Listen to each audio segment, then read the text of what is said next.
Me han pedido que hable de arquitectura. Me imagino que se refieren a la historia de la arquitectura, pues yo no soy un especialista, así que lo que vas a ver aquí quizá te suene un poco en ciclo wikipédico si es que tú eres un arquitecto. Pero si no, me imagino que algunas de estas nociones te ayudarán a orientarte cuando estés enfrente de una edificación y te preguntes ¿por qué la hicieron así? ¿Por qué es tan parecida a otras que conozco?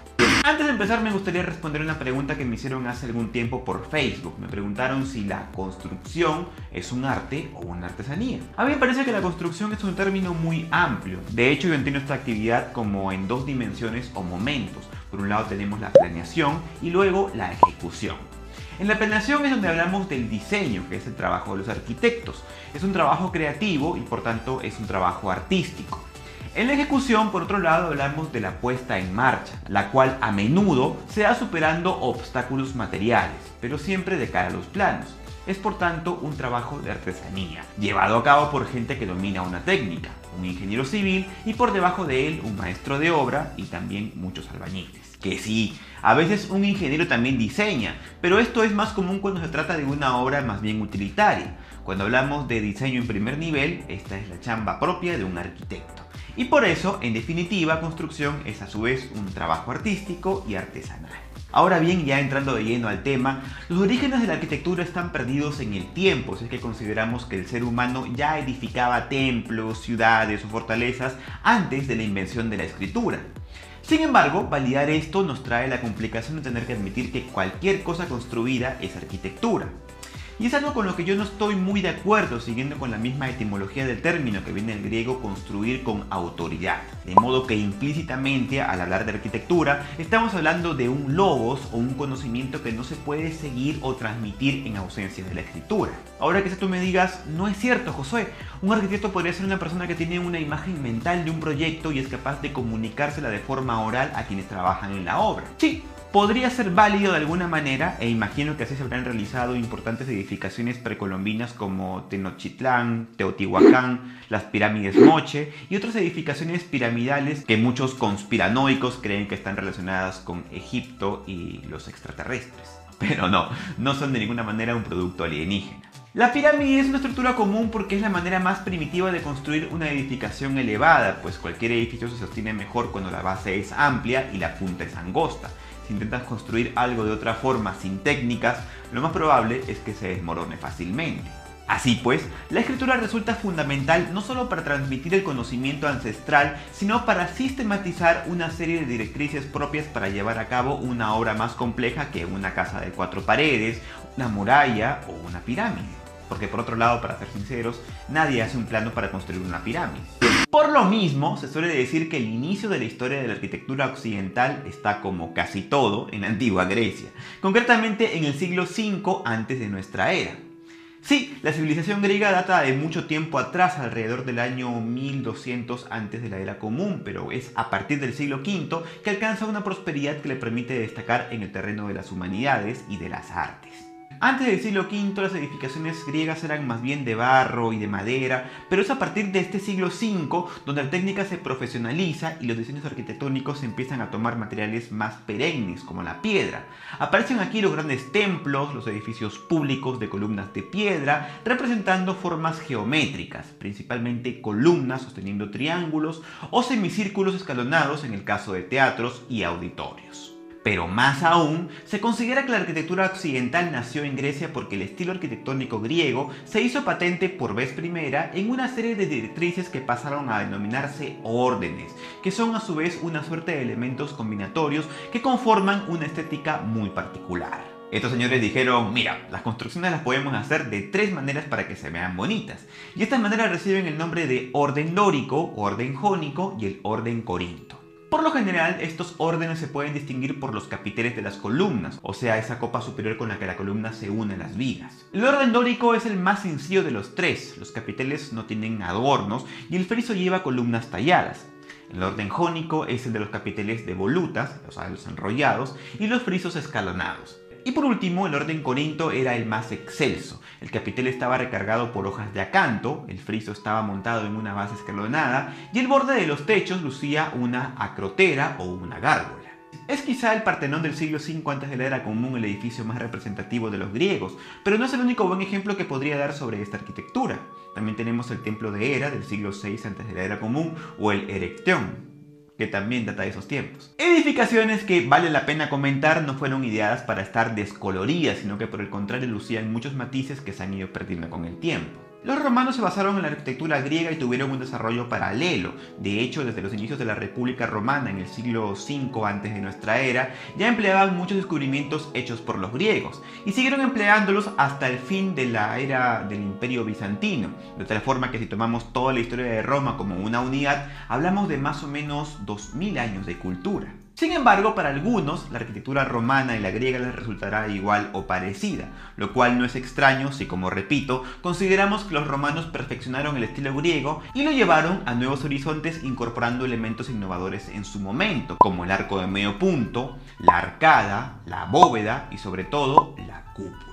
De hecho, donde veas una cúpula, te vas a dar cuenta fácilmente de que se trata de una edificación romana y no una griega. Por ejemplo, si comparamos el Partenón griego con el Panteón de Agripa romano, podrás ver que el Partenón tenía un techo a dos aguas. En cambio, el Panteón romano tiene una cúpula enorme. Y esto se hizo posible gracias al descubrimiento del hormigón, una mezcla mineral parecida al cemento que tenía propiedades adherentes y era además bastante maleable y en el secado se ponía sólida como una roca. Los griegos no tenían eso y por tanto dependían mucho de la superposición de piedras, haciendo que sus estructuras resultasen un poco más cuadradas. La arquitectura romana dio paso tiempo después a la arquitectura románica, ya en inicios de la Edad Media. Se le llamó arquitectura románica porque estaba inspirada en la arquitectura romana, aunque también incluía varios elementos del Medio Oriente. La arquitectura románica se desarrolló entre el siglo X y XII de nuestra era y estuvo caracterizada por el empleo de contrafuentes o columnas exteriores muy gruesas para soportar un techo muy elevado,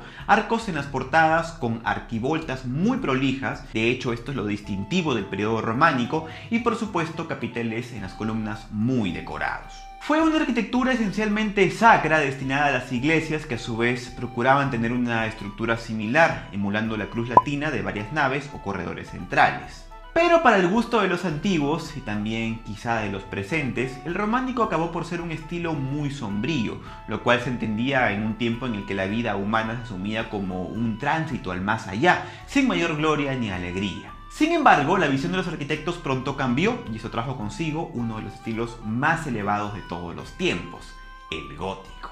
Si considerabas que la arquitectura románica era oscura, en el periodo gótico se intentó ser lo más luminoso al reemplazar estas reducidas y delgaditas ventanas románicas y convertirlas en amplios y numerosos ventanales con vidrios de colores. Entre ellos, uno muy especial estaba en el centro de las iglesias y recibe el nombre del rosetón. Y este rosetón es el inconfundible símbolo del estilo gótico, que por cierto, no lo había mencionado, se inició hacia fines del siglo XII y se extendió hasta los inicios del siglo XVI. Otro gran cambio que implementó la arquitectura gótica fue la reducción del grosor de los muros. A diferencia del románico, en el periodo gótico se trabajó más con la estructura externa a través de un complejo trabajo de contrafuentes y arcos arbotantes que eran capaces de sostener estructuras mucho más altas, lo que nos trae otro rasgo característico del gótico, la verticalidad.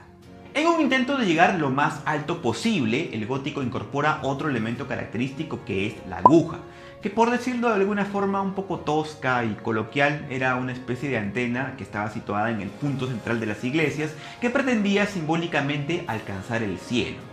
Esto es importante decirlo porque el periodo gótico, al igual que el románico, eran estilos que estaban más orientados hacia la religiosidad. También se dice que el estilo gótico se caracteriza por la bóveda de crucería y las gárgolas. Sin embargo, estos elementos no son propios de aquel periodo. Vale la pena recordar que ya los griegos incorporaban gárgolas en sus templos. Y por otro lado, la bóveda de crucería era una importación de la arquitectura árabe. De hecho, esta estaba presente en varias de las mezquitas de la época. Luego del estilo gótico viene el barroco, que es el primer estilo arquitectónico occidental que llegó a América. Sí, ciertamente si vives aquí en América Latina tengas en tu ciudad alguna construcción que se dice es de estilo gótico o de estilo griego, por ejemplo, pero lo cierto es que aquellas son representaciones posteriores. Por ejemplo, el estilo gótico en el siglo XIX tuvo un renacer que se conoce como neogótico. Eso lo vemos, por ejemplo, en la Basílica del Voto Nacional de Quito, Ecuador, la cual visité a principios de este año. O también la Catedral de Luján en Argentina. Son perfectos ejemplos de un gótico que está exportado hacia otras épocas. En fin. El primer estilo arquitectónico occidental en América fue el barroco, y no solo en lo referido a las iglesias, sino también aplicado al diseño de las ciudades.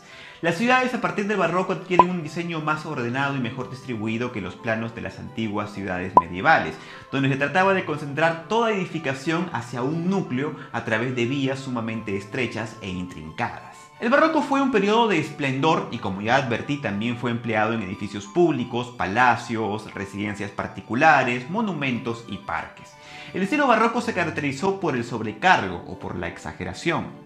Lo sabemos porque en nuestro idioma empleamos coloquialmente la palabra barroco para designar algo que está demasiado ornamentado, hasta llegar muchas veces al límite del despropósito. Hubo muchas vertientes del barroco, como el barroco flamenco, el barroco alemán, el rococó, el barroco americano, pero todos estos subestilos tuvieron en común el romper con la rigidez y la verticalidad del gótico. De hecho, el término barroco viene del portugués barro, que significaba perla de forma diferente o irregular.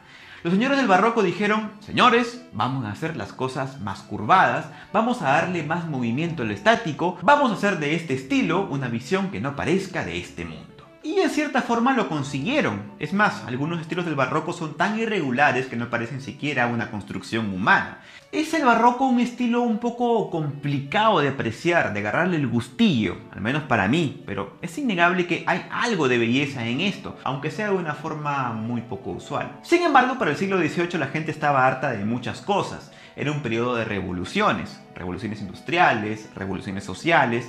La ciencia ya había ascendido a ser el saber universal y se empezaba a ver con muy malos ojos la ostentosidad, sobre todo en las antiguas instituciones públicas y las religiosas.